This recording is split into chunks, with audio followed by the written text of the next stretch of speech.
Hello and welcome to Week 9, Lecture 1 of CO 442642 Graph Theory. Today we'll be discussing Turan's theorem. So what is Turan's theorem? Well, it's a crucial theorem in a larger branch of graph theory called extremal graph theory. The field of extremal graph theory concerns the following type of question. How does the value of a global parameter, for example edges or chromatic number, influence the existence of a local substructure? For example, the existence of a complete graph or a complete minor. Now, a different way to phrase this, kind of the contrapositive version, if you thought of them as theorems, is what is the maximum value of a global parameter, again edges, chromatic number, etc., when excluding a given substructure? Again, complete subgraph, complete minor, etc. So that's the type of question we'll be interested in. This interplay between maximizing a value of a global parameter, say when you exclude a given substructure. And there's really two essential sub-areas of extremal. The sparse regime, where the number of edges is linear in the number of vertices. This would include things such as Hadwiger's conjecture, Kostochka-Thomason, etc. Right? So Hadwiger's conjecture is asking what's the maximum of the chromatic number when you exclude a complete minor. Kostochka-Thomason theorem is what's the maximum number of edges when you exclude a complete minor. So those all fall in this sparse regime because then there the bounds are more linear in the number of vertices. And then there's the dense regime where the number of edges is more like quadratic in the number of vertices. So the graphs are quite dense. This area, which is maybe more widespread or has more maybe theorems than the sparse version, though the sparse is also widely studied, includes such theorems as Turan's theorem, which we'll be talking about today, the regularity lemma, which we'll talk about next week, etc. So that is extremal graph theory, one of the core areas of graph theory. And at its heart is this Turan's theorem. But before we get there, let me mention an even older theorem. So triangle free graphs. Here's a question, extremal question. What is the maximum number of edges in a triangle free graph on n vertices? So you might want to think about that to yourself, kind of come up maybe with some kind of construction that you think might give the answer. Well, this was answered by Mantel in 1907, that the maximum number of edges in a triangle free graph on n vertices is n over 2 ceiling times n over 2 floor. So about n squared over 4, rounded down. So you can get about half the possible number of edges then. So for extremal questions, the graphs attaining such a bound for an extremal problem, which this is, are called the extremal examples or extremal graphs for that problem. And a question here for you is, what are the extremal examples for this problem, for Mantel's theorem? So you can maybe pause and think a moment, what do you think, what triangle free graph attains this maximum? Well, one answer is certainly the complete bipartite graph. K, n over 2 ceiling, n over 2 floor is one such graph, right? It has no triangles because it has no odd cycles, it's bipartite, and yet it has that number of edges. Is this the only one? Well, one can prove, and we'll do that today, that it is indeed the only extremal example. So sometimes in extremal graph theory, there's only one extremal example for a problem. Other times there could be quite a few, even infinitely many different ones. So it does depend here. But here, there's really a nice answer. It's this kind of complete bipartite graph with about an equal number of parts, an equal size parts. So that leads us to Turan's theorem, which attempts to answer the more general question. So what is the maximum number of edges in a KR free graph on n vertices? So this is kind of the subgraph version of the minor question we talked about before with Kostochka and Thomason, but here we're just looking for a subgraph. So what's the maximum number of edges if you don't have a KR subgraph. Now that's a lot harder than a minor, because a minor you have a lot more flexibility to find a minor. Here you'd really need to find a KR free graph. And as you already see, with Mantels, we're in the dense regime, right? There are, complete bipartite graphs won't have any KR for R at least 3, and they already have quadratically many edges. So what is the answer? Well, one answer from Turan in 1941 is that the number of edges in a KR free graph on n vertices is at most 1 minus 1 over r minus 1 and choose 2. So you have at most 1 minus 1 over r minus 1 fraction of the possible edges. So when r is 3, when you're triangle free, we get the number half. When r is 4, you can have up to 3/4 and 4/5 and so on. So that's, if you're just looking kind of for the fraction, that tells you the answer there. But what if you really wanted to know the exact value? So is this actually tight? Is it tight for all n? So that will be a question we'll get to. And then what are the extremal examples for Turan's theorem? So really, Turan proved a stronger theorem we're going to get to that exactly classifies the right bound, not just this up to kind of order, but also the extremal examples for his theorem. So let me mention, though, why is Turan's theorem kind of even though there was Mantel's, I think it wasn't as widely appreciated, Turan's is much more general. It's a stepping off point for the rest of extremal graph theory. Namely, it led to the rise of the definition of the Turan number. So the Turan number of a graph H, denoted Ex n comma H, is the maximum number of edges in a graph on n vertices that does not contain H as a subgraph. So you can do this not just with cliques, but more generally. So if you're an H-free, or you're talking as a subgraph, what is the maximum number of edges? And so really it's an infinite family of numbers, but really we think of it just as function for n, and then therefore think of it kind of as one number, the Turan number for H. Okay, so that's the Turan number. And again, for an H-free graph on n vertices, which has that number of edges, which meets that maximum bound, is called extremal for n and h. So for this problem, it'll be those ones will be the extremal graphs. So now you appreciate that, let's maybe get on to what would be good candidates for extremal example for Turan. So in the spirit of the complete bipartite graphs we saw in Mantel's, actually the complete r-1 partite graphs would be nice candidates to be extremal for KR free. Right? So why is that? Because if you're r-1 partite, you just can't contain a KR. You need to have two vertices in the same part and they would not be adjacent. Okay, so, but among the complete r-1 partite graphs, which actually have the most edges, right? So we're only interested in those ones. And so that's the question, which such graphs have the most edges? So maybe again, pause and think for a moment, how would you have the most edges? So the answer, and these things are called Turan graphs, is there's a unique complete r-1 partite graph. So there's kind of these unique ones on n vertices, and they're the ones whose partition sets differ by at most 1. And they're called the Turan graphs. So just as in the bipartite case with Mantel, we had them roughly as equal as possible. So floor and ceiling of n over 2, then here we do this with n over r-1.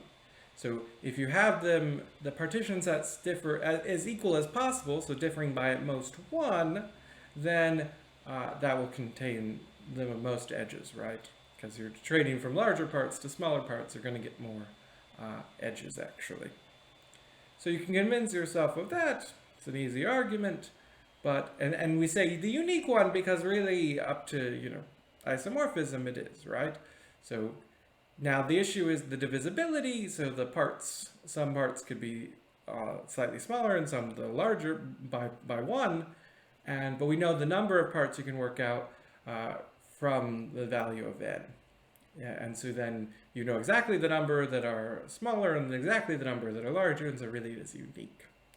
And to that end, we'll denote the graph as its unique then by t superscript r-1 of n, and its number of edges by little t subscript r minus 1 of n.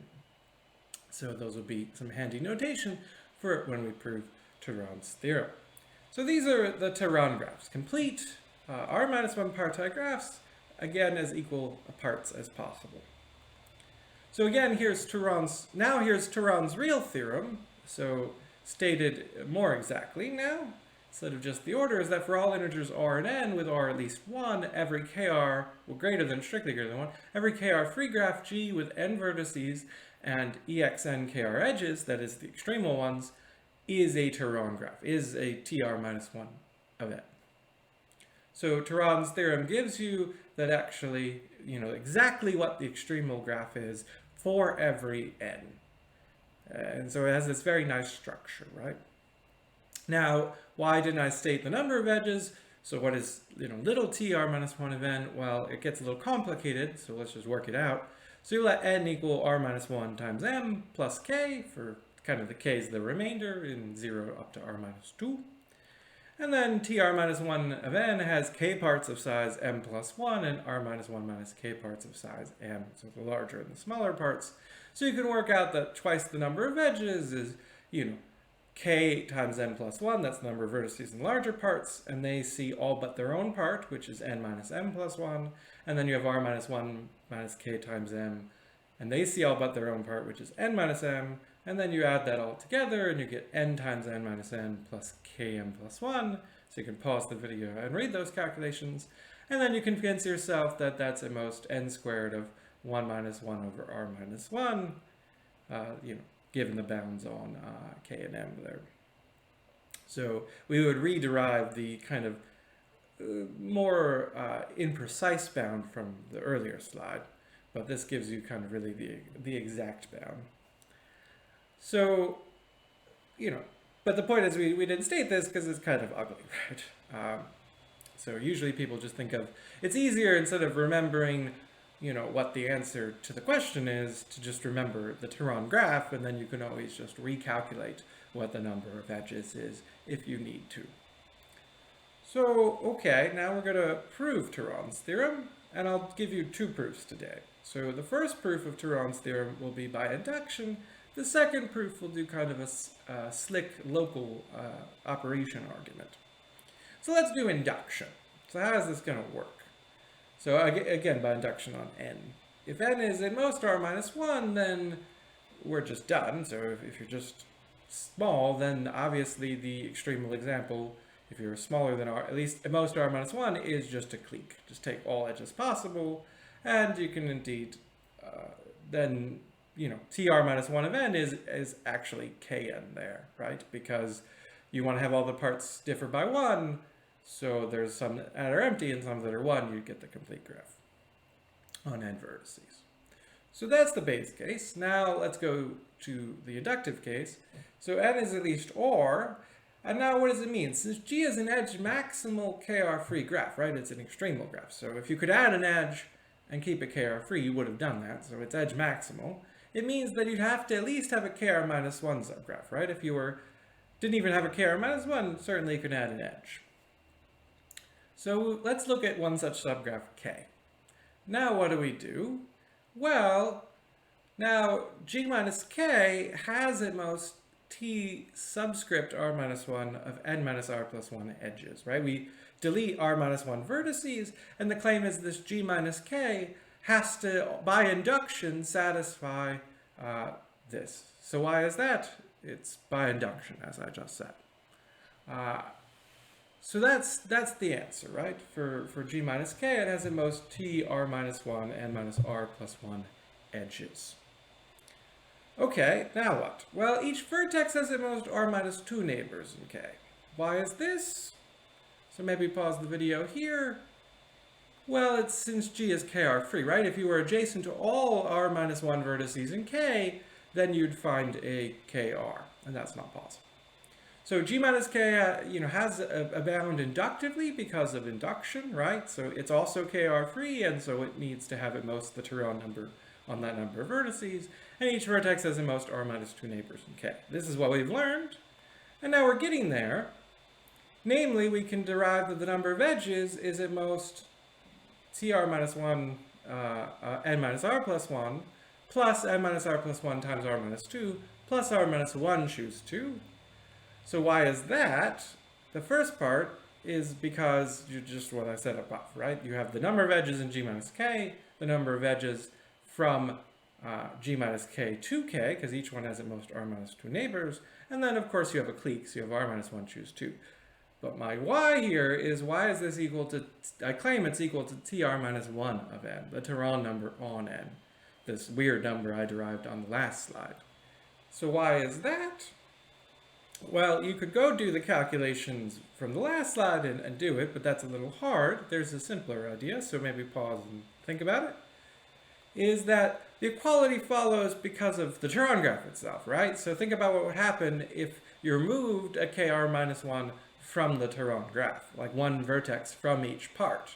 You'd get the same argument, right? You'd remove r minus 1 shows 2 edges on the clique, and then each one's adjacent to the r minus, each vertex in g minus k would be adjacent to r minus 2 vertices there, so you get the same thing. So like this operation of removing k would work in the Turan graph as well, so this equality must actually be true there, where you have all the edges.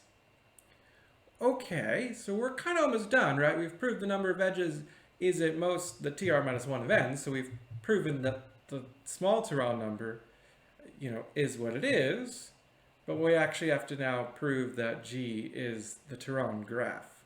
So proving that the graph is a Turan graph, let's continue on. So since G is extremal for KR, the equality holds, right? In the previous slide. What do I mean? Right, it has to have a maximum number of edges. And so it means that actually, yes, we would add, we have to add all the edges, right? Because we know that the Turan graph actually exists and has that number, it means that if it were to be extremal, you actually have to meet that. So you'd have to have equality. And then if you have equality, what does that mean? It means that every vertex in G minus K actually had to have exactly R minus 2 neighbors in K. That you have to actually have exactly, right? So to get the equality, we actually, we could have added the R minus 2 edges. Here we actually have to exactly add them. And that's useful because now it lets us create a structural description of the graph that will show that it's the Turan graph. How do we do that? Well, let's label the vertices of K, x1 up to xr minus 1.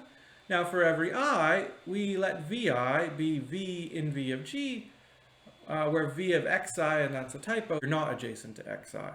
So then what does that mean? That vxi is not an edge. So sorry about the typo there. So it should be not an edge, right? You're missing to exactly one of the k's.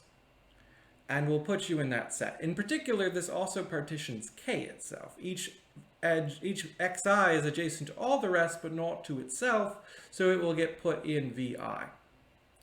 And so my claims are that each vi is independent now. So do you believe that? Why? Maybe pause and think about it. So why is the vi independent? It's because you're kr free, right? So if there were two vertices in vi that were adjacent, well, they're adjacent to all of the x's that aren't I, so those r minus 2 vertices plus the 2 that are the ends of the edge in vi would form a kr. And I also then claim that G is r minus 1 part-typed. So why does this follow? Maybe again pause and think about it. It's since the vi are independent from what I just said, and also they partition v of g, right? Since every vertex, including the ones in K, is missing to exactly one vertex in K, is not adjacent to exactly one, and that's true for the ones in K, and it's true for the ones outside of K. Every vertex gets put in some vi and exactly one, and so they partition the v of g. So we find that G is r minus 1 partite. And then what do we know? Well, since tr minus 1 of n is the unique r minus 1 partite graph with n vertices and a maximum number of edges, it follows that G must be this graph as desired, must be the Turan graph, right? So if we can show it's r minus 1 partite, which we did here, well, if you're going to maximize edges, then you would be complete r minus 1 partite, and then the maximum one among those are the ones where they differ by at most one, by a simple calculation. So that's one proof of Turan's theorem. You kind of induction to show that the bound holds, and then you do a little bit more work to show that actually the extremal graphs are the Turan graphs by doing this kind of clever partition of the VIs. Then I'll give you a second proof. The second proof is by a local operation. What is that local operation? It's called vertex duplication. So let G be a graph. Duplicating a vertex V in V of G will mean adding a new vertex V prime that's adjacent to exactly the neighbors of V, but not V itself. So we kind of make a twin. Sometimes you would do this where you do make them adjacent, but here we're gonna have them where they're not adjacent. And that's called duplication. So duplicating. And this is an operation that comes up in other areas of graph theory, in structural graph theory as well. But here we're going to be using it to prove Turan's theorem. Okay, so let's maybe move on then. So let's start the proof. So here I'll kind of just mention the things we said a little bit at the end there. So one point is that the Turan graph, TKN, for some k, is uniquely actually has the most edges among the complete k-partite graphs on n vertices. So that's what I said about r-1 on the last side. I'll just remind you, and that's true for any k, right? So, it would have the most among, well, really the k-partite graphs, but then actually the complete ones as well because of the differing sizes. Another nice point is that tr-1 of n has more edges than tk of n for all k less than r-1. Okay, so what does that mean? Right, so if you're allowed more parts, then you can get more edges in the Turan graphs. So you can do that calculation, but it's obvious. And so actually, among those, tr-1 of n would be even more extremal. So given those facts, it suffices to show that G is complete multipartite. So that our graph G is actually complete multipartite, right? Because if we could show that, well, then it'd have to have some number of parts k, and then if it also has to be maximum, so it'd have to be a tkn, but then it actually, tr-1 of n would be the one with the most from the lines above. Okay, so how are we going to show your complete multipartite? Well, suppose not, right? We go by contradiction. What does this mean for G? So maybe stop and pause and think for a second, what does it mean to not be complete multipartite? It's a little bit of a weird question. But pause and come back, it's a little bit of a weird question, right? Like, what does it mean? Why don't you have that structure? Well, the way to think about that is that the parts, right, means that they're an independent set, and each one in the part agrees on all the rest, so they're adjacent to all the rest of the graph. And what that's really saying is that non-adjacency is not an equivalence relation. So to be complete multipartite would be that you are an equivalence relation, and we're supposing not, so it would mean you're not an equivalence relation, right? So think about that, right, in a complete multipartite graph, if x and y are non-adjacent and y and z are non-adjacent, then x and z, because they live in the same part. So now we know we have that non-adjacency is not an equivalence relation, because otherwise we would be complete multipartite.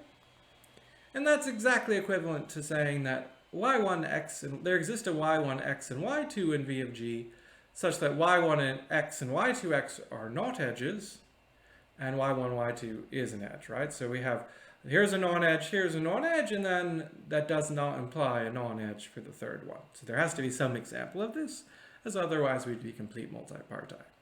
And we're just going to use that. So that's the main thing to remember, is this picture that you have x non-adjacent to y1 and y2 that are adjacent. And then we're going to break into two cases and use duplication to finish off the proof. So how does this go? So I'm going to break into two cases. So in case 1, we'll consider the degrees of y1 and y2. So is the degree of y1 bigger than degree of x, or is the degree of y2 bigger than degree of x? Either way, we'll be happy. So how do we do that? Well, without loss of generality, let's assume y1's the one with the bigger degree than x. And now what do? We use duplication. So we let g prime be obtained from g minus x by duplicating y1 with a new vertex y1 prime. So in pictures, we're going to delete x, and then we're going to make a duplicate of y1. Now again, y1 is not adjacent to x, so neither would y1 prime be. So that seems pretty good, but now we have to ascertain facts about this new graph g prime. First, I claim that E of G prime is actually strictly greater than E of G. So why is that? So why? Again, pause, maybe think for a moment, see it. It's because of the degrees, right? So we deleted the degree of x edges, and we added, well, gg prime of y1 prime, which is gg of y1, right? They're equal when you duplicate. So we're going to add kind of degree of y1 edges, but delete degree of x edges. And since degree of y1 is strictly greater, you get that E of G prime is strictly greater than E of G. I also claim that G prime is KR free. Why is that? Again, pause and think about it. So why is this? Well, think of where a KR would have to be in G prime. So let's call it H. You know, it can't live in G minus X because G is KR free. So it'd have to contain the new vertex Y1 prime, but then why use the duplicate, right? You don't contain Y1 because they're not adjacent. So then we could delete Y1 prime and trade it for Y1. And that would mean there'd be a KR in G. So what it's really saying is duplication preserves KR freeness, right? That if I took a KR free graph and I duplicated a vertex, I'd actually still be KR free, because if I found a KR subgraph in the new graph, then I could find an old graph by switching out the twins, the copies. And now we're done, right? So G prime would contradict the maximality of G. It would be a KR free graph still on n vertices with more edges. So that's case 1. And then case 2 is, well, the remaining case, that the degrees of y1 and y2 are both smaller than x. So what do we do here? We use duplication again, but in a trickier way. We delete both y1 and y2, and we duplicate x twice with 2 new vertices. I'll call them x prime and x double prime. So here's the picture. You delete y1 and y2, and you make 2 copies. So again, x prime, x double prime, none of them are adjacent to each other or x. They're not adjacent to y1 or y2, but they're adjacent to the same neighbors as x. And then we repeat the same old questions. I claim that E of G prime is strictly greater than E of G. Why is this? So again, maybe pause and think. So the answer is, what did we delete? We deleted degree of y1 and degree of y2 edges, except we get to also subtract off 1 because we'd be double counting the edge y1, y2, right? So we delete d of y1 plus d of y2, but minus 1 edges, where on the other hand, we add, of course, 2 d of x edges, right? We add that many for the edges for the twins. And since dy1, dy2 are smaller than dx, you can see that we've added at least 1 extra edge. Okay, and then I claim again that G prime is KR free. Why is this? You should think about it, but probably know the answer now. It's the same as before, what I said about duplication preserving KR freeness. Namely, if we did contain one, I'd have to use x prime or x double prime, and we could switch that back for x, its twin, and get a KR in G, contradicting that G is KR free. And now we're just done, right? G prime contradicts the maximality of G. It's larger, has more edges, same number of vertices, and it's KR free. So that's the nice second proof. You know, so even if I said it a little bit longer with the pictures, it's really, in some ways, conceptually a little simpler, that you're just showing that you're complete multipartite, because otherwise you'd have this x, y1, y2, and either one of y1, y2 has bigger degree, you delete x and duplicate that one, or they don't, in which case you delete y1 and y2 and duplicate x. So that one's kind of maybe easier to remember. That's our second proof for this duplication operation. But the first proof is also quite nice, right? Going by induction, right? You fix a KR minus 1 inside. You know, you can delete it and figure out the number of edges that it satisfies Turan, and then you get this exact number, and then you can actually partition them by this R minus, by which, you know, vertex they're non-adjacent to. You can create like an exact partition, and then you're just kind of done. So that's also very nice as well. So we've shown off 2 proofs of Turan's theorem. We will get back to extremal graph theory more next week, when we'll dive into more Turan numbers, namely what are the Turan numbers, or, you know, more generally for all H, not just the complete graphs. So it's not known exactly for all of them, but we have a good handle on very many of them, as you'll see next week when we discuss the Erdo-Stone theorem.